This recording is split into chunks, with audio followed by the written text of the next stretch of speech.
सब लोगों का स्वागत है शो टाइम में। और आज एक्सप्लेन करने जा रहे हैं डीमन स्लेयर का सीजन 1 का एपिसोड नंबर 4। तो चलिए शुरू करते हैं गाइस। और हमने देख लिया था लास्ट एपिसोड में किस तरह टांजीरो ने उस पत्थर को तोड़कर फाइनल सिलेक्शन के लिए जाने की तैयारी कर ली थी। और यहाँ पर वो डाउट में है कि उसके सामने तो सबीटो था और उसको क्या हुआ, उसका सिर्फ मास्क टूटा था। बट जैसे उसने ऑब्जर्व किया वहां पर मास्क के बदले वो पूरा पत्थर था जो उसने तोड़ दिया था। और यहाँ पर उसका सिलेक्शन होने वाला था।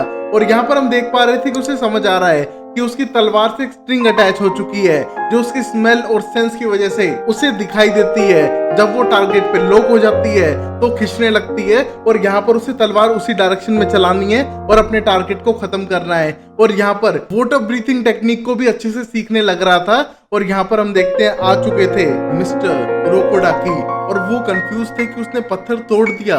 और साफ करते हैं टांजीरो को कि पहले उनके प्लान थे कि वो टांजीरो को ना भेजे उस फाइनल सिलेक्शन के लिए क्योंकि कहीं ना कहीं उसके मरने के चांस है और वो बच्चों को मरने नहीं देगा। बट उसने कर दिया है तो वो जा सकता है और उसके सर पे हाथ रखता है। और हम देखते हैं ये देख के टांजीरो बहुत ज्यादा इमोशनल हो चुका है क्योंकि इतने साल हो गए वो यहीं पर है, प्रैक्टिस कर रहा था सिर्फ अपनी बहन के लिए। और अब वो जा सकता है फाइनल सिलेक्शन के लिए जहां पर वो एक डीमन स्लेयर बन पाएगा।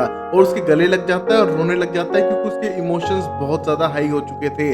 और यहाँ पर उसको कंट्रोल करने के लिए कहते हैं मिस्टर ओकोडाकी क्योंकि अभी फाइनल सिलेक्शन बाकी है। और आज उसके लिए स्पेशल सब कुछ खाना बनाया था मिस्टर ओकोडाकी ने क्योंकि आज उसने अपनी ट्रेनिंग कंप्लीट कर ली है और अब उसे जाना पड़ेगा फाइनल सिलेक्शन के लिए। इसलिए उसे फुल होना पड़ेगा एनर्जी से और मोटिवेशन से। और अब टांजीरो रेडी होने लगता है अगले दिन के लिए जहां पर वो जाने वाला है उस ट्रेनिंग के लिए। अपने बाल काटने लगता है और यहाँ पर मिस्टर ओकोरोडाकी प्लान करते हैं कि उसके लिए बड़ी सी मील रेडी करेंगे क्योंकि वो बच्चा है। इस उम्र में बच्चे ज्यादा खाते हैं जिससे ज्यादा स्ट्रॉन्ग बन सके। और वही बात डीमन के ऊपर भी अप्लाई होती है।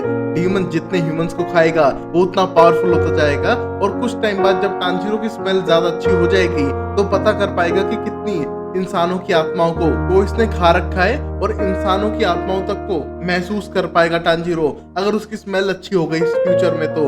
और अभी जो उसने हार्डशिप देखी है वो कुछ नहीं है जो आगे देखने वाला है, बट उसके लिए उसे तैयार होना पड़ेगा। और यहाँ पर डीमन स्ट्रॉन्ग होने के साथ साथ अपनी शेप शिफ्ट भी कर सकते हैं, मैजिकल स्पेल भी सीख सकते हैं। तो हर चीज के लिए उसे तैयार होना पड़ेगा। और अब मिस्टर ओकोरोडाकी उसको एक मास्क ला के देते हैं और बोलते हैं कि ये वार्डिंग मास्क है और ये तुम्हें हेल्प करेगा क्योंकि ये प्रोटेक्टिंग स्पेल से बना हुआ है। और वो मास्क देखकर समझ पा रहा था मकोमो और साबुतो के पास भी सेम मास्क थे, मतलब वो भी ओकोरोडाकी के ही स्टूडेंट थे। तो हर स्टूडेंट को शायद ये ग्रेजुएशन पे एक मास्क देते हैं। उस मास्क को ले लेता है और अगले दिन सुबह जाने के लिए तैयार था। टांजीरो जहाँ पर अपनी सिस्टर से मिलने जाता है लास्ट टाइम और बोलता है कि मैं तुम्हारे लिए कंपटीशन जीत के रहूंगा और वहां से जाने की तैयारी करता है। और यहाँ पर ओकोडाकी साफ करते हैं कि जब तक तुम कंपटीशन से आओगे उसकी बहन का ख्याल वो रखेगा और उसकी टेंशन लेने की जरूरत नहीं है। और यहाँ पर वो जाने लगता है और जाते समय गुड बाय कहता है और कहता है प्लीज मकोमो और साबितो को मेरा गुड बाय कहना। और ये सुनने के बाद ओकोरोडाकी एकदम शॉक हो जाते हैं कि कैसे पता टांजीरो को उन मरे हुए बच्चों का नाम जो यहाँ पर पहले थे।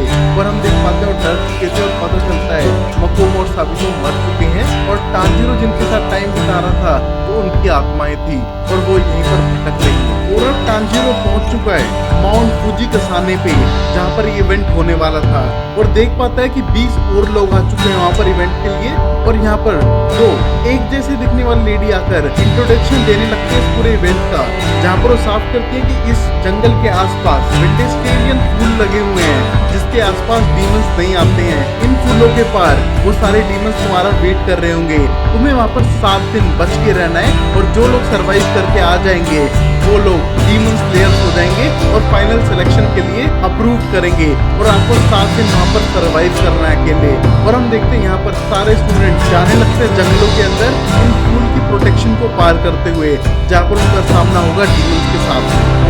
अब हम देखते हैं टांजीरो जंगल के अंदर जाने लग रहा था और वहाँ पर उसे लगता है कि अगर मैं रात को सरवाइव कर जाऊँ तो दिन में तो डीमन वैसे भी छुपके रहते सनलाइट से तो बच जाएगा।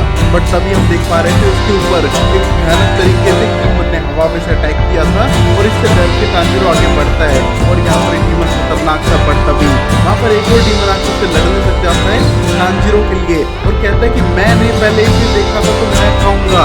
बट यहाँ पर दोनों ही डीमन एक दूसरे के साथ लड़ते हुए टांजिरो पे अटैक कर देते हैं। और टांजिरो घबराया हुआ था बट सोचता है कि उसे सारी ट्रेनिंग याद करनी चाहिए, वो आराम से जीत सकता है इनसे। और यहाँ पर वो ट्राई करता है बचने का, बट उसको यूज करनी पड़ती है वाटर ब्रीथिंग की फोर्थ फॉर्म, जहाँ पर वो स्ट्राइकिंग टाइड को यूज करते हुए दोनों को काट देता है। हम देख पा रहे थे कि उसे क्रिंज महसूस होता है उनसे कनेक्टेड, जिनको फॉलो करते हुए उन दोनों को मार चुका था। और जैसे ही इस तलवार से उन डीमंस को लगती है और सर कट जाते हैं उन दोनों के, और उनकी बॉडी जलकर राख हो चुकी थी। और ये देख के समझ पा रहा था टांजिरो की ये तलवार स्पेशल है, जैसा कि मिस्टर ओकोडाकी ने कहा था। उसने जाने से पहले तलवार उसे दी थी और बोला था कि इस तलवार से डीमंस को मारा जा सकता है, नॉर्मल तलवार ऐसा नहीं कर सकती है। ये स्पेशल काइंड के स्टील से बनती है जो डीमंस को मार सकती है अगर उसका गला काटा जाए इससे तो। और यहाँ पर इसको यूज करते हुए इसने मार दिया है 2 डीमंस को। और तभी उसे लगता है कि ये कभी ना कभी तो इंसान रहे होंगे ना, तो उनको हाथ जोड़ के उनके लिए प्रार्थना करता है। बट तभी उसे एक स्मेल आने लगती है जो बहुत ही बदबूदार थी, और देख पाता है कि एक बड़ा सा डीमन एक डीमन हंटर का पीछा करने लग रहा है। और डीमन हंटर डर के भागने लग रहा था, और ये डीमन म्यूटेटेड था और बहुत विशाल था, जिसको देख के तो टांजिरो भी डर चुका है और चुपचाप पेड़ के पीछे छुप जाता है। जहां पर इस बड़े से म्यूटेटेड मॉन्स्टर ने एक बंदे को खा लिया था पूरा निगल कर, और अपनी पावर और स्ट्रॉन्ग कर ली थी, जहां पर और ग्रो करने लगता है। और तभी एक और बच्चे की तरफ बढ़ने लगता है उसे पकड़ने के लिए, और यहाँ पर उसने अपने हाथ को इतना लंबा करके उसे खींच लाया था खाने के लिए, जहां पर इस डीमन ने शायद बहुत सारे लोगों को खा के इतनी पावर कंज्यूम कर ली थी। हम देख पा रहे थे इसे भी खाने वाला था, बट टांजिरो को लगता है कि उसको अपने आप पे कंट्रोल करते हुए बच्चे की जान बचानी चाहिए, और अपनी तलवार को यूज करते हुए वाटर व्हील की सेकंड फॉर्म को यूज करके वहां पर काट देता है उसके हाथ को और बचा लेता है एक और स्टूडेंट की जान जो उसके साथ में था। हम देख पा रहे थे उसको देखकर वो डीमन हैरान है, और ऊपर से उसका हाथ भी ग्रो करने लग जाता है वापस, जैसे कि उसके पास इतनी ज्यादा स्ट्रेंथ है कि वो तुरंत ही हील हो पा रहा है। और यहाँ हम देखते हैं साबितो और मकोमा बात करने लग रहे थे कि कैसे बच पाएगा टांजिरो उस मॉन्स्टर से। मुझे लगता है चांसेस कम है, बट साबितो साफ करता है कि चांसेस ना के बराबर हैं, क्योंकि हमको याद है हमारे साथ क्या हुआ था। और हम देख पा रहे थे कि इस मॉन्स्टर ने उन्हें खाया था।